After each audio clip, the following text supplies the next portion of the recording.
এবার লন্ডন অলিম্পিকের প্রস্তুতির খবর। পূর্ব লন্ডনের স্ট্র্যাটফোর্ডে হবে আগামী বছরের অলিম্পিক গেমস। এরই মধ্যে সেখানে গড়ে উঠেছে অলিম্পিক পার্ক সহ নানা অবকাঠামো। এই পূর্ব লন্ডনেই প্রবাসী বাংলাদেশিদের বসতি সবচেয়ে বেশি।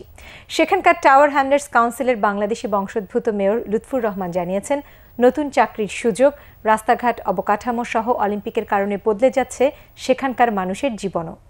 সম্প্রতি লন্ডন ঘুরে অলিম্পিকের প্রস্তুতি দেখে এসেছেন আমাদের বিশেষ প্রতিনিধি জয় মামুন। তাকে সহায়তা করেছেন লন্ডন প্রতিনিধি এম.এ. কাদের। দেখুন ধারাবাহিক প্রতিবেদনের দ্বিতীয় পর্ব।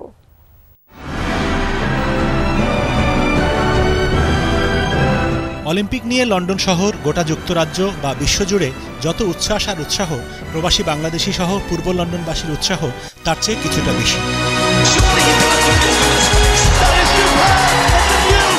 আয়োজক কমিটির নিয়ম অনুসারে অলিম্পিক পার্ক নির্মাণ ও রক্ষণাবেক্ষণে ওই এলাকা অর্থাৎ পূর্ব লন্ডনের বাসিন্দাদের মধ্য থেকে কাজের সুযোগ পাচ্ছে 25% মানুষ। গেমস শেষে পার্কে গড়ে ওঠা ফ্ল্যাট সহ বিভিন্ন অবকাঠামোর মালিকানার ক্ষেত্রেও অগ্রাধিকার পাবেন তারা। The Bangladeshi community and the wider community of East London are benefiting in a huge number of different ways from this project, not just the physical aspects but also the economic aspects, as well as then the social facilities and the new employment opportunities that will come in through the shopping centre and through the employment facilities we're constructing in the broadcast centre in the north. এ কারণেই British বাংলাদেশিদের একটা বড় অংশ যুক্ত হচ্ছে অলিম্পিকের এই মহা আয়োজনে। স্বভাবতই এ নিয়ে খুবই সন্তুষ্ট সেখানকার টাওয়ার হ্যামলেটস কাউন্সিলের বাংলাদেশি বংশোদ্ভূত মেয়র লুৎফুর রহমান। আমি লোকের সাথে একটু আলাদা একটা ডিল করছি, একটা এগ্রিমেন্ট করছি, যে এগ্রিমেন্টের কারণে আমার বা রাজ্যের লোকজন যারা আছে ওরাকে একটু আলাদা একটু রিওয়ার্ড দেবে, যেটা হলো আপনি জানেন আমাদের খারি ইন্ডাস্ট্রি, কেটারিং ইন্ডাস্ট্রি, এদের বাংলাদেশি রেস্টুরেন্ট যারা আছেন ওরা প্রায় মোর দেন 4 বিলিয়ন পাউন্ড ওরা রেভিনিউ কন্ট্রিবিউট করে সেন্ট্রাল গভর্নমেন্ট। আমি যেটা করছি ব্রিকলেন বাংলা টাউনকে দাহ্য করে হয়েছে অলিম্পিক্সের ক্যারি ক্যাপিটাল।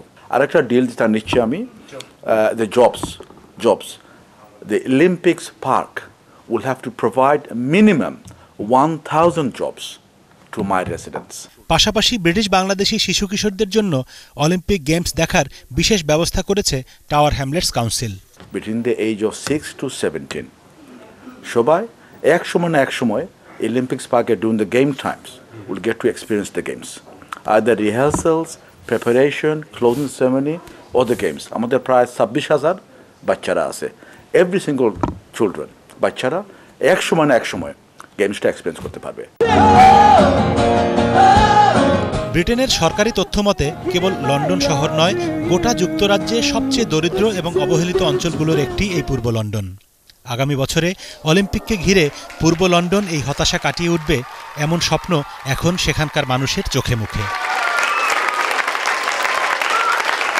গত কয়েক বছরের বিশ্বমন্দার প্রভাবে ব্রিটেনের অর্থনীতি যতটা ক্ষতিগ্রস্ত হয়েছে, আগামী বছরের লন্ডন অলিম্পিকের মাধ্যমে তা কিছুটা হলেও কাটিয়ে উঠতে পারবে ব্রিটেন, এমনটাই আশা এখানকার মানুষের। আর লন্ডন শহরের যে অংশে আগামী বছর অলিম্পিক অনুষ্ঠিত হতে যাচ্ছে, অর্থাৎ পূর্ব লন্ডনে সবচেয়ে বেশি বাংলাদেশি মানুষের বসবাস। আর অলিম্পিককে ঘিরে এখানকার সামাজিক এবং অর্থনৈতিক কর্মকাণ্ডে নতুন যে গতির সঞ্চার হয়েছে, সেই গতির ঢেউ কিছুটা হলেও 7 সমুদ্র 13 নদীর ওপারের বাংলাদেশে গিয়ে পৌঁছবে, এমনটাই আশা করছে এখানকার অনাবাসী বাংলাদেশিরা। জয় মামুন, এটিএন বাংলা, লন্ডন।